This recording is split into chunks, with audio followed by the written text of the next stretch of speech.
আসসালামু আলাইকুম প্রিয় বন্ধুরা, দেশ এবং দেশের বাইরে থেকে যারা আমার ভিডিওটা দেখছেন, আশা করি সবাই ভালো আছেন, সুস্থ আছেন। প্রিয় বন্ধুরা, এখন আমি একটা গরুকে কৃমির ইঞ্জেকশন করব। তো কৃমির ইঞ্জেকশন করার আগে আমরা গরুকে অবশ্যই অ্যান্টিহিস্টামিন ইঞ্জেকশন দিয়ে নেব। কেননা কৃমির ইঞ্জেকশন দিলে অনেক সময় গরুর কিন্তু দেখবেন অ্যালার্জি ক্রিয়েট করে এবং অনেক সময় গরুর ছটপট করে। তো বিবেককে যাতে কোনো সমস্যা সাইড ইফেক্টে যাতে না হয়, সেই জন্য আমরা গরুকে কি করব, অ্যান্টিহিস্টামিন ইঞ্জেকশন আগে আমরা দিয়ে নেব। তো আমরা অ্যান্টিহিস্টামিন ইঞ্জেকশন আমরা কি দিয়ে নেব অবশ্যই আমি আপনাদেরকে অবশ্যই দেখাবো। আমার হাতে আপনারা দেখতে পাচ্ছেন অ্যালারভেট, আমি আপনাদেরকে দেখাইতেছি। আপনারা দেখতে পাচ্ছেন নাম অ্যালারভেট। এটা পপুলার কোম্পানির একটা ইঞ্জেকশন, নাম অ্যালারভেট। এটা অ্যান্টিহিস্টামিন গ্রুপ। একটা গরুকে 5 থেকে 10 মিলি দিলেই জাস্ট এনাফ। 200, 300, 500 কেজি যদি হয় তাহলে 10 মিলি দেবেন। তো আমি সর্বপ্রথমে আগে গরুকে কৃমিনাশক ইঞ্জেকশন দেওয়ার আগে এই অ্যান্টিহিস্টামিন ইঞ্জেকশনটা আগে দিয়ে নেব। এবার আসেন আমি কৃমির কোন ইঞ্জেকশনটা দিব। আমার হাতে আপনারা দেখতে পাচ্ছেন Ivertin plus vet injection. Ivertin plus vet injection, এটা কেমিস্ট কোম্পানির একটা ইঞ্জেকশন। এটা আইভারমেকটিন বিপি 10 মিলিগ্রাম এবং ক্লোরোসেন ইউএসপি রয়েছে 100 মিলিগ্রাম। এই ইঞ্জেকশনটা বন্ধুরা গরুর সর্বপ্রকার কৃমির উপরে কাজ করে, যেমন গুঁড়া কৃমি, ফিতা কৃমি, কলিজা কৃমি, রক্তচোষা কৃমি, পাউটা কৃমি।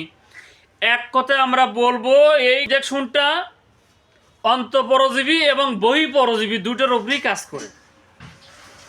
অন্তঃপরজীবী হলো পেটের কৃমি, যেটা গুঁড়া কৃমি, ফিতা কৃমি, কলিজা কৃমি এবং লিভারের কৃমি। এছাড়া রক্তচোষা কৃমি, পাউটা কৃমি বা কেউসে কৃমি, এটা হলো অন্তঃপরজীবী।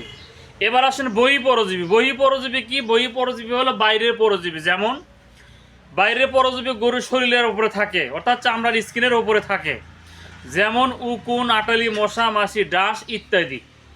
এটা হলো বহিঃপরজীবী। তো বন্ধুরা, আমরা অবশ্যই সর্বপ্রথমে কৃমি ইঞ্জেকশন করার আগে আমরা অবশ্যই অ্যান্টিহিস্টামিন দিয়ে নেব। যেমন ইঞ্জেকশন আগে দিয়ে নেব, আপনারা অবশ্যই স্ক্রিনের ভিডিওতে দেখতে পারবেন। এবার আসেন এই কৃমি injection Ivertin plus vet injection. এটার ডোজ হলো 50 কেজি বডি ওয়েটের জন্য 1 ml।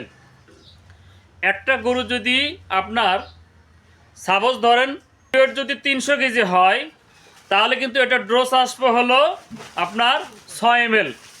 তো 6 ml না, আমরা 6 ml একটু প্লাস করে দেবো। 300 কেজি বডি ওয়েটে যদি 6-এর জায়গাতে আমরা 7 অথবা 8 দিই, তাতে কিন্তু কোনো সমস্যা নাই। তাতে রেজাল্টটা দ্রুত কি হবে, ভালো হবে। তো বন্ধুরা, আপনারা অবশ্যই ভিডিওটা যারা দেখলেন, ভিডিওটা দেখে যদি ভালো লাগে অবশ্যই ভিডিওতে লাইক, কমেন্ট, শেয়ার করবেন এবং সাবস্ক্রাইব করবেন। সবাই ভালো থাকুন, সুস্থ থাকুন। ধন্যবাদ সবাই। প্রিয় বন্ধুরা, গরুকে অ্যান্টিহিস্টামিন ইঞ্জেকশন দেওয়া হচ্ছে। গরুটা আসলে না দুষ্টু আছে, হাত পাও লড়ে, পাও লাচানাচি করে, কাছে গেলে অনেক ঝামেলা করে। এবার আপনারা দেখতে পাচ্ছেন কৃমিনাশক injection Ivertin plus vet injection. আমি এটা কিভাবে তুলে নিচ্ছি আপনারা লক্ষ্য রাখুন, দেখুন। এটা আমি এই গরুটা খুবই স্বাস্থ্যবান একটা গরু। আমি এই গরুটাকে ফুল 12 ml ইঞ্জেকশন আমি দিব। এটা অবশ্যই চামড়ার নিচে দিতে হবে। আপনারা লক্ষ্য রাখুন আমি চামড়ার নিচে এটা কীভাবে দেই। এটা কখনো মাংস পাওয়া যাবে না, মাংস পেলে অবশ্যই সমস্যা হবে, জায়গাটা ক্ষত হবে বা ইনফেকশন হবে, সেখান থেকে পচন ধরতে পারে। এজন্য অবশ্যই আপনারা যারা করবেন স্কিন এবং চামড়া টানে ধরে করে দিবেন, যাতে মাংসে না পায়।